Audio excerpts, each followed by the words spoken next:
Kecurigaan istri diplomat Arya Daru sebelum suami tewas, gerak-gerik penjaga kos terkuak.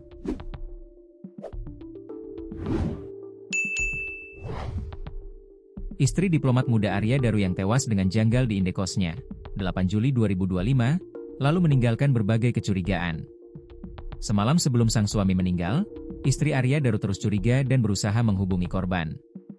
Kecurigaan itu tampaknya menjadi benar setelah Arya Daru ditemukan dalam kondisi mengenaskan dan sudah tak bernyawa. Polisi masih terus berupaya untuk mengungkap kasus tewasnya diplomat muda, Arya Daru Pangayunan, pada Selasa, 8 Juli 2025, lalu.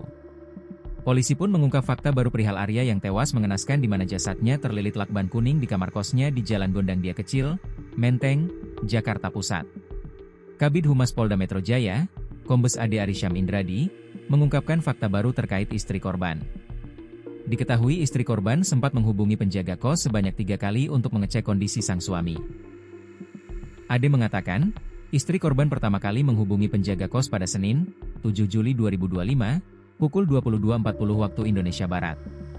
Namun, ketika itu nomor penjaga kos sedang tidak aktif yang kemudian diikuti dengan pesan kedua yang dikirimkan istri Arya ke penjaga kos pada pukul 00.48 waktu Indonesia Barat. Berbeda dengan sebelumnya, Ade Ari mengatakan istri Arya mengirim pesan ke nomor kontak baru milik penjaga kos. Pesan ketiga dikirimkan pada Selasa pagi sekira pukul 5.27 WIB atau beberapa jam sebelum Arya ditemukan tewas. Ketiga, 8 Juli 2025 pukul 5.27 WIB, istri korban menghubungi penjaga kos untuk minta cek kembali kamar korban, kata Ade Ari kepada tribunnews.com, Minggu, 13 Juli 2025.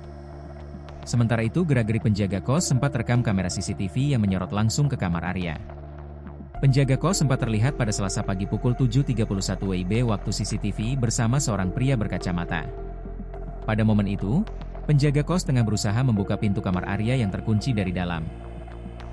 Setelah itu, gerak-geriknya juga sempat terlihat pada Senin malam sebelumnya di mana penjaga kos tersebut mondar-mandir pada Senin malam pukul 00.30 WIB dan Selasa pagi sekira pukul 5.02 waktu Indonesia Barat. Berdasarkan rekaman CCTV tersebut, tampak penjaga kos mengenakan kemeja berwarna putih dan membawa sapu. Dia juga terekam beberapa kali mengintip ke arah kamar Arya. Namun, menurut keterangan dari Ade Ari sebelumnya, tindakan penjaga kos itu untuk memastikan kondisi Arya setelah sempat dihubungi istri korban. Istrinya minta penjaga kos ngecek karena HP suaminya mati, kata Ade Ari, Sabtu, 12 Juli 2025. Kematian diplomat muda Kementerian Luar Negeri, Kemlu, Arya Daru Pangayunan, 39, masih terus diselidiki oleh pihak kepolisian.